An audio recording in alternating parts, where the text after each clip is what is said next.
제목은 그들 본문 그대로 받았습니다. 화평하게 하는 자는 복이 있나니라고 했습니다. 이제 우리 마태복음 이제 8복에서 8복 8가지 복입니다. 이 그 가운데서 오늘은 끝에서 두 번째, 이제 끝에 마무리가 와가는데 그러니까 일곱 번째죠. 일곱 번째 복이죠. 그 복이 무슨 복이냐? 화평하게 하는 자는 복이 있다. 왜냐하면 의미상 보면 그들이 하나님의 아들이라 일컬음을 받을 것이며 이렇게 말씀했습니다. 여기서 먼저 우리가 화평하게 한다 하는 이 번역이 번역상 의미가 약합니다. 원의 의미는 화평을 도모하면서 화평을 만들고 화평을 행하고 이 만든다는 이 포이에오란 이 말이 들어가 있습니다. 단순히 화평, 평화 이것만 있는 게 아니라 화평케 한다 그랬잖아요. 그 한다는 말이 이 행동을 말하고 적극적인 노력을 말합니다. 그러니까 화평을 만들기, 평화나 화평을 만들기 위해서는 평화, 평강, 화평, 전부 다 에이레네 이 말을 다 함축되고 있어요. 평화, 화평, 반대로 하면 평화, 화평 아닙니까? 또 평강의 하나님께서 로마서 15장에서 마지막 절에 평강의 하나님께서 너희와 함께 계실지어다. 로마서 16장 20절에도 끝에 가면서 자꾸 사도 바울은 평강의 하나님께서 속히 사탄을 너희 발밑에 상하게 하시기를 원하노라. 주 예수의 은혜가 너희와 함께 있을지어다. 평강으로 자꾸 나온 거예요. 평강으로. 참 중요한 말씀이죠. 우리 하나님은 평강의 평화의 하나님이에요. 자, 그래서 여기서 우리가 먼저 화평하게 애쓰는 자들은 화평을 위해서 자기 희생을 각오하고 적극적으로 노력을 하고 준비하고 어떤 불이익도 마다하고 그렇게 하면서 애쓰는 사람이 복이 있다는 거예요. 소극적인 자세를 버리라는 거예요. 그냥 뭐 좋은 게 화평이 되겠지 좋은 관계가 되겠지 이게 아니라 적극적으로 화평을 그래서 피스메이커 하잖아요. 평화를 만드는 사람이란 말이에요. 딱 그 말이에요. 화평을 만들어야 된다는 거예요. 평화를 만들어야 된다는 거예요. 대단히 중요한 말씀이죠. 평화를 만드는 애쓰는 자는 복이 있나니 그들이 하나님의 아들이라 일컬음을 받을 것이며 이 일곱 번째 이 복도 역시 놀라운 축복입니다. 왜냐하면 우리가 먼저 생각할 것은 그 당시에 팽배했던 사상들은 생각들은 그 당시 지배적인 주류를 이룬 생각이 뭐냐? 특별히 유대인들은 어떤 생각을 가지고 있었느냐면 메시아가 그리스도 나타나실 때에 그 메시아 그리스도는 특별하게 하나님께서 목적이 있어서 기름 부음 받은 자가 메시아거든요. 그리스도 같은 말입니다. 이거는 헬라어고 히브리잖아요. 특별한 목적이 있어서 기름 부음 받은 자, 그게 메시아예요. 그게 신약에는 그리스도라고 번역했습니다. 우리 성경 요한복음에 나오지 않습니까? 자, 그래서 이 복도 유대인 사회, 그 당시 1세기경의 유대인 사회에서 예수님께서 이 말씀을 선포했을 때는 엄청나게 충격과 파장을 불러일으켰다는 거죠. 왜요? 자기들이 학수고대하던 그 메시아 상은 어떤 관을 가지고 있었냐? 메시아를 바라보는 관점이 뭐냐? 그 메시아는 정복자요. 군사적 정복자. 저 로마 압제와 로마의 속국에서 우리를 해방시켜주고 자유를 주고 옛날에 다윗과 같은 그 나라를 만드는 실제 구약시대의 예언이 약속의 말씀이 언약이 그게 있어요. 사무엘하 7장 아닙니까? 다윗에게 언약하셨잖아요. 너와 같은 네 아들이 앞으로 태어났는데 그 아들이 내 아들로 삼는다. 나는 그의 아버지가 되고 그 나라가 영원히 견고하며 그 왕위가 영원히 견고케 하리라. 견고란 말을 3번 나옵니다. 다윗 시대의 주변의 모든 나라를 정복했습니다. 통치했습니다. 그런 다윗과 같은 메시아가 올 줄. 그래서 다윗의 자손이요. 우리 마태복음에 복음서에 많이 나오잖아요. 그들은 다윗과 같은 그런 정복자로서 하나님의 위엄과 하나님의 권능을 가지고 모든 이방 민족을 우상숭배하는 자들을 다 정복하면서 하나님의 나라를 세우는 그런 이상적인 그런 메시아를 바라보고 있었다는 말이에요. 자, 그런데 그렇다면 그 메시아는 어떻게 됩니까? 당연히 물리적인 힘을 행사해야 되죠. 군사력을 동원해야 되죠. 왜? 전쟁을 해야 되죠. 편리더라도 로마를 쳐부숴야 된단 말입니다. 하나님 나라 세우는 명분하에. 그렇지 않습니까? 근데 예수님 뭐라 하세요? 평화를 도모하는 자, 평화를 꿈꾸는 자, 평화를 만드는 사람, 화평케 하는 자, 복이 있나니 저희가 하나님의 아들이라 일컬음을 받을 것이다. 이거부터 생각해요. 그러니까 그 당시에 그들이 가지고 있는 그 그리스도가 오실 때에 가지고 오는 그 화평과, 예? 정치적인 어떤 군사적인 화평이 아니었다. 팍스 로마나가 아니었다. 로마가 만들어내는 그 군사적인, 정치적인, 물리적인 그런 평화가 아니었다고 제가 몇 번 말씀드렸잖아요.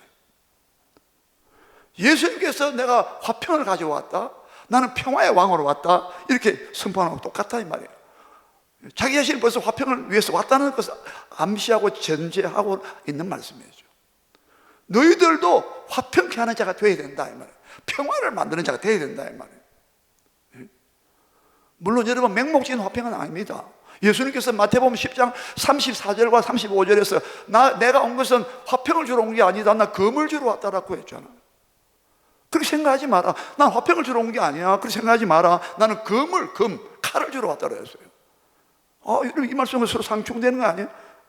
마태복음 5장, 10장에서 그 말 하고 있거든요. 상충되는 게, 모순되는 게 아니죠. 무슨 예수 그리스도를 믿느냐 안 믿느냐 하는 거기에 대해서는, 예? 화평도 갖게 있을 수 있다. 예수 때문에, 복음의 진리 때문에 구원을 받느냐, 우상 숭배할 것이냐, 하나님의 자녀가 될 것이냐, 마귀의 자녀가 되느냐는 이 갈림길에 딱 서면 우리는 화평이 아니라 그 믿음과 구원의 복음과 진리를 위해서, 하나님의 뜻과 영광을 위해서는 사람들이 자기 시어머니하고 며느리가 불화된다. 나 때문에 예수를 믿느냐 안 믿느냐는 복음 때문에 시어머니하고 며느리가 불화된다고. 화평이 없어요. 그거는 당연히 화평이 없어야 되는 거예요. 여기서 말씀하신 화평을 도모한다, 애쓴다는 그 말씀, 그런 의미가 아니란 말이에요. 이해가 됩니까? 먼저 그런 것들 우리가 전제를 하고 비교를 잘 해야 된다는 거예요. 오늘 이 화평이 뭔가. 예. 그러면서 또 하나 우리가 생각할 게 뭐냐면, 예, 이 화평이 그 옛날이나 지금이나 여전히 화평의 문제는 정말 절대적으로 가치가 있고 시급하고, 너무 이 말은 반대로 가게 되면 예나 지금이나 모든 인간의 사회나 모든 관계가, 평화의 관계, 화평의 관계가 유지하기가 어려웠다는 겁니다. 하나님 우리 관계 나중에 뒤에 결론부에 말씀드릴 겁니다. 하나님과 우리와의 화평 관계 깨진 지 오래됐고, 다른 말로 반대로 원수지간이 됐고, 그 때문에 예수님께서 화목케 하려고 하나님과 화목시키려고 왔는데, 이게 대단히 중요한 부분, 끝에 결론부에서 말씀드릴 겁니다. 지금 우리의 삶이 왜 피곤하고 괴롭고 고통스러우냐? 화평이 없어요. 평화가 없다는 말이에요. 예? 그러므로 오늘 이 7번째 이 화평케 하는 자는 복이 있나니 하는 이 복은, 오늘 이 마지막 말세의 지말에 살고 있는 우리에게는, 우리 사회에 있어서 너무나 시급한 너무나 절실한, 예? 너무나 그 필요성이 부각된다고 할까요? 정말 화평이 너무나 그립단 말이에요. 여러분 집안에 화평이 많이 깨본 적이 우리 조금씩 뭐 크고 작은 거 있지 않습니까? 살다 보면은 화평이 다 무너지고 화평이 깨지면요, 그건 지옥이에요. 교회도 마찬가지예요. 교회도요, 평화가, 화평과 평강이 깨지고 무너지면 아수라장이에요. 지옥이라니까요. 불화가 되면요, 예? 불목이 되면, 화목이 아니라 불목관계 되면 정말 이게 지옥이라. 지옥. 천국은요 정말 평화가 있는 평화. 그래서 로마서 14장 17절에 하나님의 나라는 먹고 마시는 것이 있는 것이 아니라 그리스도 안에서 성령 안에서, 오직 성령 안에서 의와 평강과 희락이라. 의와 평강과, 불의가 없고 죄악이 없고 평강과 희락이 하나님의 나라라고 해요. 기쁨과 즐거움, 기쁨과 평강. 로마서 15장 13절에 너희 안에 성령으로 말미암아 하나님께서 기쁨과 평강을 충만하게 하사, 기쁨과 평강, 희락과 평강, 이게 하나님 나라의 중요한 특징이라. 맨날 서로 물고 피차 물고 뜯고 싸우면 망한다 했잖아요. 오늘날 얼마나 우리가 여러분 이기적으로, 자기 중심적으로, 참 자기 본의, 인간 본의로 살고 자기 중심과 자기 본의로 살기 때문에 서로가 서로 이 욕심이, 욕망이 충돌해서 모든 화평이 다 깨지고 있다는 말이에요. 지금 이혼율 보세요. 대한민국 이혼율이 세계 1등이랍니다. 잘하는 것도 많지만 왜 그렇게 깨집니까? 화평케 한다. 화평케 하는 자가 정말 복된 사람이다. 이 사람은 천국 백성의 특성을 가지고 있는 거예요. 물과 성령으로 거듭난 사람은, 예수 안에서 새롭게 창조된 사람은, 정말 하나님의 생명과 그리스도의 생명이 내 안에 들어와 있다면, 완전치 않지만 내 안에 벌써 이 화평이 들어와 있다 이 말이에요. 화평이, 평화, 평강이 내 안에 들어와 있다 이 말이에요. 여러분 속에 평강이 있습니까? 부활의 주님께서 너희에게 평강이 있을지어다. 그게 인사법이지만 단순한 인사법에 끝나는 게 아닙니다. 두려워 떨고 있어요. 당신의 제자들이 두려움에, 자기 선생님이 십자가 못 박혀 죽었기 때문에 자기도 잡혀가서 죽을까 싶어서 두려워 떨고 죽음의 공포에 잡혀있는 그들에게 너에게 평강이 있을지어다. 여러분, 우리는 부활의 주님 만난 사람이기 때문에 우리 교회 안에, 여러분 속에, 가정에 예수의 제자가 되고 하나님의 백성이, 나라의 백성 된 사람들은 하나님의 평강이 너희 마음과 생각을 지키시려다. 할렐루야. 아무것도 염려하지 말고 너희 구할 것을 감사함으로 하나님께 아뢰라. 그리하면 그리스도 예수 안에서 하나님의 모든 지각에 뛰어난 하나님의 평강이 그리스도 예수 안에서 너희 마음과 생각을 지키시라. 하나님의 평강이 너희를 지킨다 했잖아요. 우리의 구할 것을 기도할 때 감사함으로 간구하며. 지금 여러분 좀 맥락이 좀 이해가 되시죠? 평화가, 화평이, 이거는 억만금을 줘도 못 사는 거예요. 우리 속된 말로 그런 말 하지 않습니까? 좋은 침대는, 고급 침대는 살 수 있어도 뭘 못 산다? 수면, 잠은 살 수 없다 그러잖아요. 왜? 마음의 평강이 없어요. 마음이 다 불안하고 초조한데, 원망이 가득 차 있는데 무슨 평강이 있어요? 무슨 고급 침대, 제일 세계 뭐 10억짜리 침대를 산다 할지라도 거기서 무슨 평강이 있어요? 잠을 편안히 자겠습니까? 이 평강의 가치야말로, 이 평안의 가치야말로 내가 너에게 평안을 끼치노니, 내가 너에게 평안을, 나의 평안을 너에게 주노라. 요한복음 14장에 이런 마지막 마가 다락방에서 마지막 십자가 앞에 놓고 예수님께서 말씀하셨는데, 자기는 십자가 앞에 놓고도 예수님은 두려워 떠는, 근심하고 있는, 마음에 두려워하고 근심하고 있는 그 제자들을 향하여 너희는 마음에 근심하지 말라, 하나님을 또 나를 믿으라면서 나의 평안을 너희에게 주노라.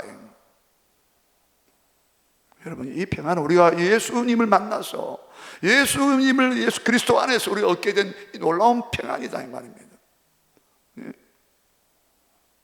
그럼 오늘 본문에서 좀 우리가 좀 구체적으로, 예수님께서 화평케 하는 자는 복이 있나니 하는 이 말씀이 앞뒤 문맥에서, 전후 문맥에서 우리가 좀 생각해 봐야 됩니다. 앞절을 보겠습니다. 8절 다 같이 읽겠습니다. 시작. 마음이 청결한 자는 복이 있나니 그들이 하나님을 볼 것이며. 언제나 말씀드렸어요. 이 팔복은요, 논리적인 상관관계가 가지고 있습니다. 연쇄적으로 이렇게 일어나고 있는 거예요. 연쇄 반응처럼 다다다다 이렇게 일어나고 있다는 거예요. 무질서하게 나온 게 아니라. 무슨 말씀입니까? 화평케 하려면, 화평케 하려고 애쓰는 사람은 어떤 사람이냐면, 마음이 청결해진 사람이 화평케 할 수 있다는 거예요. 마음이 깨끗한 사람이라는 거예요. 자기 욕심이 없다 이 말이에요. 탐욕 탐욕과 불의와 추악과 탐욕이라 했는데 세 가지를 제일 그 선두에 로마서 1장 29절에서 사람들이 자기 마음에 하나님을 두기를 싫어하며, 그 마음이 원래 지식이에요. 지식. 사람들이 자기 지식에, 인간의 지식이 있는데 모든 종류의 지식 가운데서 하나님을 모시고자 하는 지식을 갖고 있지 않다는 거예요. 사람들의 마음속에 하나님을 두기를 싫어한다, 하나님을 모시기를 믿고 영접하고 하나님을 영광 돌리기를 싫어한다 이 말이에요. 하나님을 두기를 싫어한다. 자기들 마음속에, 지식 속에. 우리의 인간의 지식 가운데 가장 중요한 지식은 하나님 아는 지식이라고 그랬잖아요. 예? 여러분, 예수 그리스도라는 지식이 가장 고상함을 인함이라. 예수 그리스도를 아는 지식이 가장 고상함을 인함이라. 그 지식 때문에 나는 모든 다 백성으로 이르게 되겠다. 빌립보서 3장 8절에서. 여러분, 지금 뭐 현대 과학 지식이 어떻고 해서도 인포메이션, 뭐 테크놀로지, 정보, 예? 아무리 뭐 해도 예수 그리스도는 지식이 없다면, 요한복음 17장 3절에서 영생은 곧 참 하나님과 그의 보내신 자 예수 그리스도를 아는 것이라고 해야 돼. 안다는 말은 피상적으로 껍질만 껍질로 아는 게 아니라 피부적으로, 체험적으로, 인격적으로 아는 것을 말한다 이 말입니다. 예?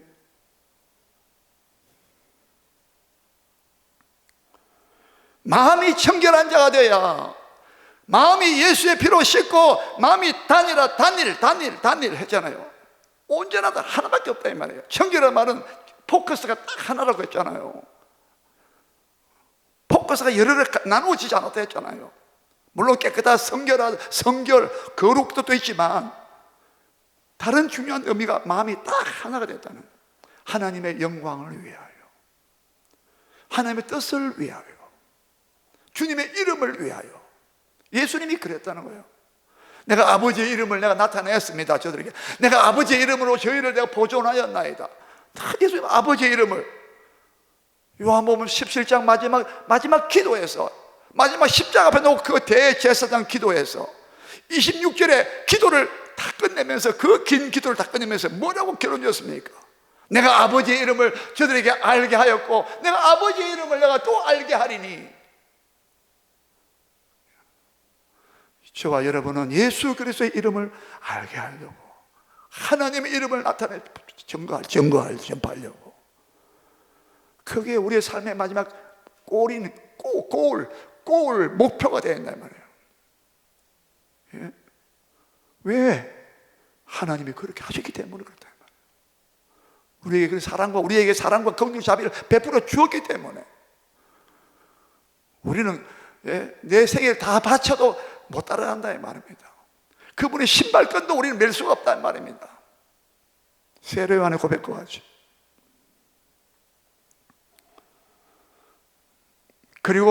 그래서 하나님, 우리 기도할 때 하나님 우리의 마음이 청결하게 해달라고 해요. 그들이 하나님을 볼 것이다 했잖아요. 두 번이나 말씀드렸어요 이 부분에. 그러므로 우리가 정말 화평케 되려면 마음이, 내가 욕심이 없어야 되는, 탐욕이 없어야 된다. 탐욕이 그게 없어야 다른 사람과 화평이 되죠. 시기, 분쟁과 탐욕 때문에 화평이 다 깨지잖아요. 마음이 청결해야, 난 예수님밖에 없어, 이런 사람은 다른 사람하고 내가 다툴 일이 없어요. 어떤 이권이나 뭐 돈 때문에, 뭐 명예나 그것 때문에. 왜 악이 다툼을 왜 합니까?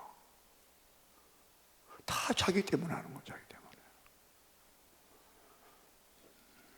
그리고 5절 보겠습니다. 5절 다 같이 봅니다. 시작. 온유한 자는 복이 있나니 그들이 땅의 기업으로 받을 것이요, 땅을 기업으로 받을 것이며.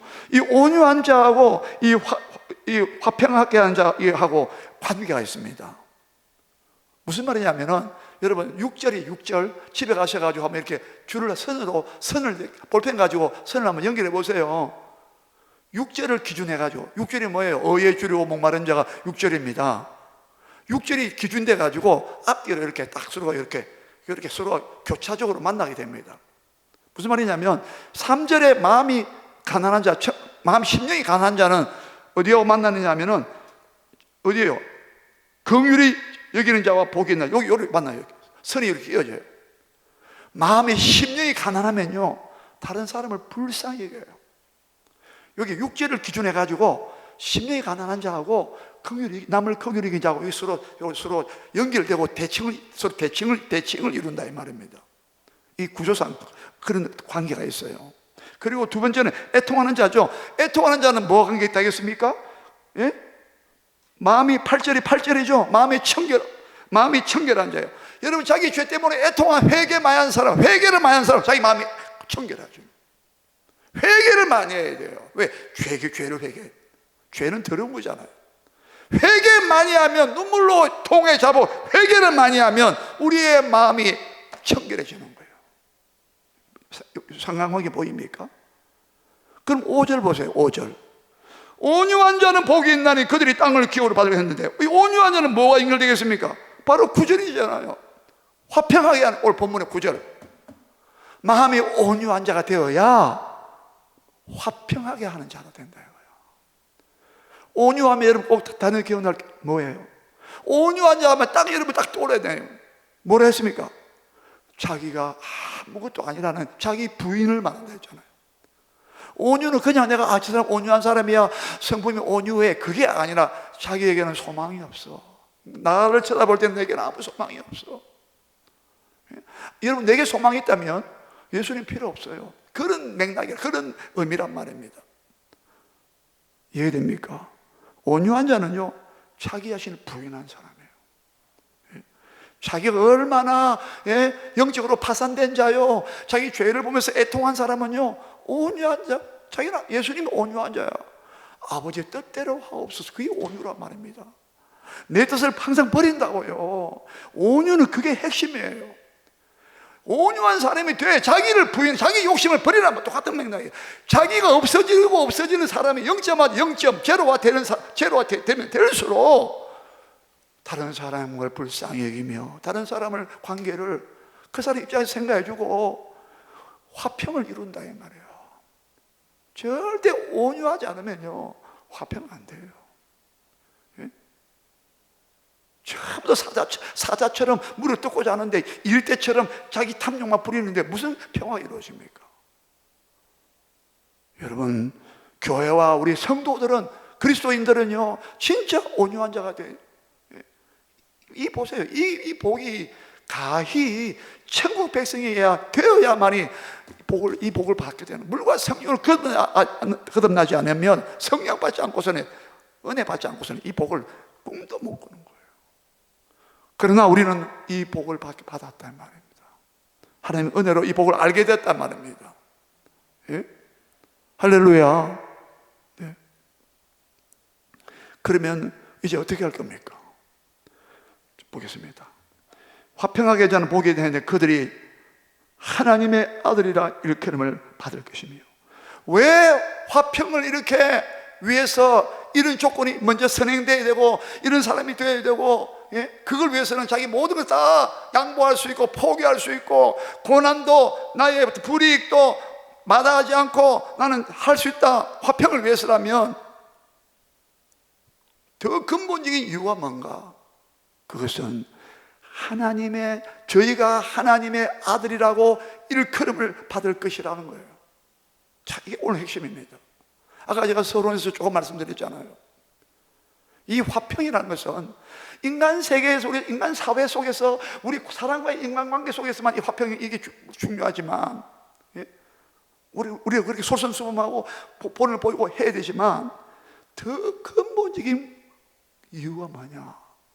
하나님이 그런 사람들을 자기의 하나님의 아들이라고 일컬음 칭해준다, 호칭해준다 이 말 아닙니까? 근데 원문 뜻이 뭐냐면은 하나님의 자녀라고 소유의 뜻이에요. 그 사람, 화평케 하는 자들은 하나님께서 딱 너 나의 자녀야, 내 자녀 나의 소유로 삼아줄게 이 말입니다. 하나님의 소유된 백성이라는 말씀이 있잖아요. 베드로전서 2장 19절을 보면은 하나님께서 소유한 백성이란 말이에요. 이 구약에는요, 하나님의 소유가 세귤라라고 보석, 보물 이런 거예요. 하나님의 소유는요, 그만큼 좋은 게 귀한 거라고. 말라기 3장 17절에 보면은 하나님께서 특별한 날에, 그날에 하나님께서 자기 백성들을 향하여 뭐랍니까? 하나님을 존중하고 여호와 이름을 존중하는 자, 하나님을 귀하게 여기는 자들에게, 그 자들을 하나님께서는 자기의 특별한 소유로 내가 삼으리라. 마치 사람이 자기 아들을 아끼는 것처럼 나도 그들을 아끼고 사랑하리라. 여러분, 이 소유가, 대통령이 소유하고 있는 자동차도 귀하잖아요. 좀 비근한 예를 들어서 심지어 하나님의 소유된 자녀가 된다 이 말입니다. 예? 여러분, 이 복을 받기를 바랍니다. 우리가 하나님의 것이 되어야 돼요. 너는 내 것이야 했잖아요. 그런데 너는 내 거 안 하면 어떻게 됩니까? 너는 내 거 아니야 하면 관계가 무관한 관계 되면 우리 하나님 나라를 못 들어가죠. 주는 나의 하나님이시요 나는 너의 하나님이 되리라. 나는 너의 하나님이 되리라는 이 말씀 속에는 나의 하나님께 자기의 모든 것을 다 쏟아부어 주겠다는 뜻이 있어요. 나는 너의 하나님이 되리라. 이 말씀은 나의 모든 것을 다 총동원해서 너에게 사랑과 자비와 긍휼과 모든 공의와 거룩함과 의로움을 전부 다 너에게 다 쏟아주겠다. 다 제공해 주겠다는 거예요. 무상으로, 무료로. 어마어마한 언약의 내용이 담겨 있어요. 그러므로 오늘 이렇게 결론적으로 뭐냐면, 하나님께서 왜 그런 자들을 나의 소유된 백성이라고, 내가 소유하는 내 자녀라고, 내가 아낀 내 자녀라고 이렇게 인정해 주시는가? 그 이유가 뭐겠습니까? 에베소서 2장 14절입니다. 펴보세요. 에베소서 2장 14절 신약성경. 에베소서 2장 14절.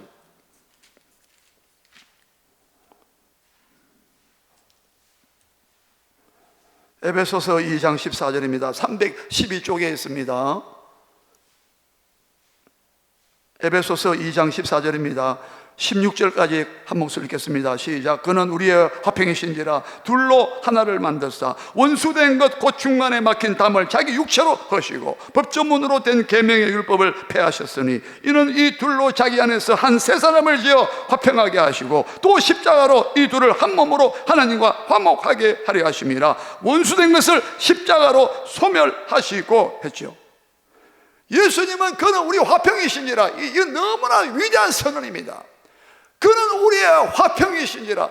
하나님과 우리와 사이에 원수된 것을 화평을 시켰다 이 말입니다. 유대인과 이스라엘 사람들과 이방인들을, 에베소 교회 성도들은 이방인들입니다. 너희가 이스라엘 사람 밖에 있었고 하나님 밖에 있었고 위에 올라가 보면 아무 세상에 소망도 없고 하나님의 자녀도 아니고, 그런데 그리스도의 피로 너희가 이스라엘 사람들, 유대인들하고 가까워졌다. 이 둘을 한 몸으로 세 사람을 지었어. 예? 예수님께서 그는 우리와 화평이시니라. 중간에 막힌 담, 원수된 것을 곧 중간에 막힌 담. 여러분, 이스라엘 백성들하고 이방인들하고는요, 에베소 이방인들하고는 원수야, 원수. 예? 이스라엘 사람들이 무시했다. 이방인들을 개처럼 지금 하나의 율법도 없고, 너는 제사도 없고, 언약도 없고, 너는 다 지옥에 뗄감을 했잖아요. 근데 하나님은 하나님의 이스라엘 백성하고 에베소 이방인들하고 교회 이방인들하고 하나님은 그는 화평이신지라. 이 둘을 하나로 만드셨대요. 이게 평화 화평이란 말이에요. 원수된 것, 그 중간에 막힌 담, 이방인과 이스라엘 백성 사이에 중간에 막힌 담, 우리 부모 자식 간에 막힌 담, 예? 친구와 친구 사이에 막힌 담, 중간에 막힌 담을 헐어버렸다는 거예요. 자기 육체로 십자가에 못 박혔다는 거예요. 여러분 16절 다시 보세요. 16절입니다. 십자가가 두 번 놉니다. 시작. 또 십자가로 이 둘을 한 몸으로 하나님과 화목하게 하려 하심이라. 원수된 것을 십자가로 소멸했다는 거예요. 십자가가 아니면 절대 하나님과 화평이 될 수 없고, 유대인과 이스라엘 백성들이, 이방인들이 하나 될 수 없어요. 그게 원수인데 원수된 것을 십자가로 완전히 없애버렸다는 거예요. 여러분, 이 참 놀라운 말씀이에요. 무슨 말이냐? 하나님은 화평을 위해서, 하나님과 자기와 화평을 우리 시키기 위해서, 예? 율법의 그 법조문으로 15절에 법조문으로 되는 그 계명을 그것도 없애버렸다는 거야. 이 말은 율법을 완전히 없앴다는 말이 아니라 우리가 구원받기 위해서 율법을 지켜야 되는 그 의무감에서, 그 저주에서 그걸 없애버렸다 뜻이에요. 오해하면 안 됩니다. 그래서 중요한 오늘 결론이 뭐냐? 하나님은 우리와 자리하게 원수된 관계였는데 이 화평이 왜 중요하냐? 우리가 왜 화평을 도모하고 애쓰는 자가 되어야 되느냐? 손해를 각오하고. 왜? 궁극적으로는 하나님께서 자기 아들을 보내사 그 십자가의 피로 그 아들 육체를 죽임을 통하여 우리와 하나님과 화목시켰다 이 말이에요. 자, 얘기해 보세요. 여러분 골로새서 1장 20절에서 골로새서 1장 20절, 21절, 22절 그 세 절을 딱 보세요. 거기 20절에 보면 더 중요한 말이 나옵니다. 한번 따라 하십시다. 하나님께서 십자가의 피로 자기와 이 모든 만물을 화목되기를 기뻐하셨다는 거예요. 그냥 내버려 둘 수 있어. 우리를 원수된 상태에서 이 상태에서 그대로 영원히 하나님께서 우리의 영원한 파멸과 지옥에 던져도, 심판해도, 멸망시켜도 끝날 수 있다는 거예요. 영원히 하나님과 불화 관계에서, 원수된 관계에서 그대로 내버려 방치할 수 있다는 거야. 그런데 하나님은 그렇게 기뻐하지 않았다는 거야. 자기와 십자가의 피로 이 모든 만물, 즉 하늘에 있는 것, 땅에 있는 모든 우리 다 포함되죠. 자기와 화목되기를 기뻐하셨다. 그래서 멀리 전에 악한 행실로 멀리 떠나 마음으로 원수되었던 너희를 그의 육체의 죽으심으로 말미암아 십자가에서 예수님이 피 흘려 죽으셨다 이 말이에요. 자기와 화목되기를 기뻐하셨다 이 말이에요. 여러분 이 화목이, 화평과 평강이 하나님 우리 평화, 화평이 엄청난 대가를 지불한 걸 알아야 된다 이 말입니다. 예? 그래서 하나님은 이웃과의 관계에서 화평을 도모하는 자를 보고 너 나하고 똑같네 이 말이에요. 너 나 닮았네. 내가 모든 걸 다 양보하고 내가 내 아들을 보내가지고 너희를 그리스도 안에서 자기와 화목하게 하셨다. 두 번이나 고린도후서 5장 18절 19절에서 20절도 마찬가지. 예? 로마서 5장 10절을 기억나십니까? 곧 우리가 원수 되었을 때에 그 아들이 죽으심으로 말미암아 하나님과 더불어 화목하게 되었은즉. 원래 우리 하나님 원수 관계였다니까요. 하나님을 다 배반하고 자기 마음대로 살았잖아요. 그러나 아들이 죽으심으로 말미암아 하나님께서 자기와 하나님과 더불어 우리가 화목되었은즉. 화목된 자로서는 그가 그리스도께서 다시 살으심으로 부활하심으로 우리가 더욱 구원을 얻을 것이라. 오늘 여러분 결론은 이거니까 원수 사랑하고 저 사람 불순종의 악한 영에 같이 찾아뵈서 마귀의 자녀로 행사하고 있어요. 하나님 불쌍해 달라고 여러분 그렇게 바라보면서 이 화평을 힘쓰고 만들어내는 여러분 하나님 나라 이루는 축복을 받으시길 주의 이름으로 축원합니다. 우리가 주의 이름으로 삼창하고 기도하겠습니다. 주여 하나님 우리